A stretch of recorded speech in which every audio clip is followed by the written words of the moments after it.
مونږ او تاسو صراط مستقیم نه پیژنو. خدای پاک جل جلاله نه غواړو پنځه وخته مونږ کې په هر رکعت کې مونږ دا صراط مستقیم الله نه غواړو. روزانه پنځه وخته په هر رکعت کې که هغه رکعت ډک دی او که هغه رکعت تش دی دغه الفاظ مونږ او تاسو وایو اهدنا الصراط المستقیم. اهدنا خدای پاکا مونږ روان کړه یا خدای پاکا مونږ ته وخایا الصراط المستقیم لارا برابر یعنی اغه لارا رب کریم چې تعالی درغلی ده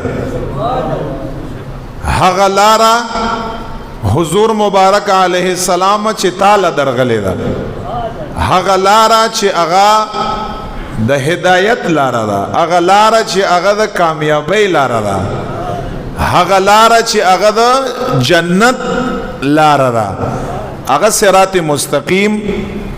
روزانہ منځګزار انسان پنځه وخت په هر رکعت کې دا وایي.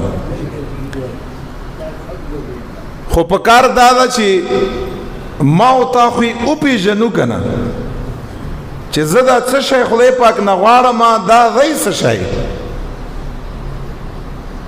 صراط مستقیم ټولو نه اول دا د چا لار ده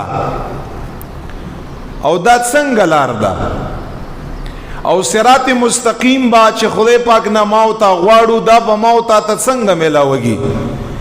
د دې داسې مثال دی لګاته چې یو شای یو انسان نه غواړي او پته نار ته لګي چې دا شای څه شای دی نو دیتا د علماو په اصطلاح کې ویل کېږي طلب د مجهول. طلب د مجهول دا مطلب دی چې یو شی ته غواړي او پته ورته نه لګي چې دا څه شی دی. نو دا د لیونو خلکو کارونه یې بیا چې یو شی خلکو نه غواړي او ورته پته ني. ما او تام یو شی غواړو بار بار صراط مستقیم غواړم او صراط مستقیم غواړم او پته راته نه لګي چې دا صراط مستقیم څه شی دی. نو ځکه دا خبره واورې په غور باندې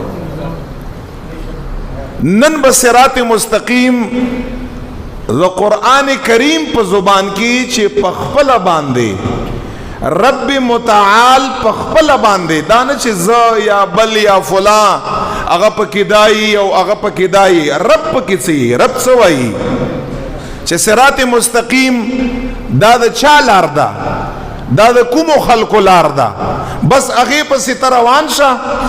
نو چې د کوم خلقو لار صراط مستقیم وی او رب ویلی چې دغه خلقو لار صراط مستقیم ده بس چې ته د هغه خلقو پس روان شي د هغوی اتباع وکړي ته دا قسم کولې شي زه په صراط مستقیم باندې یم.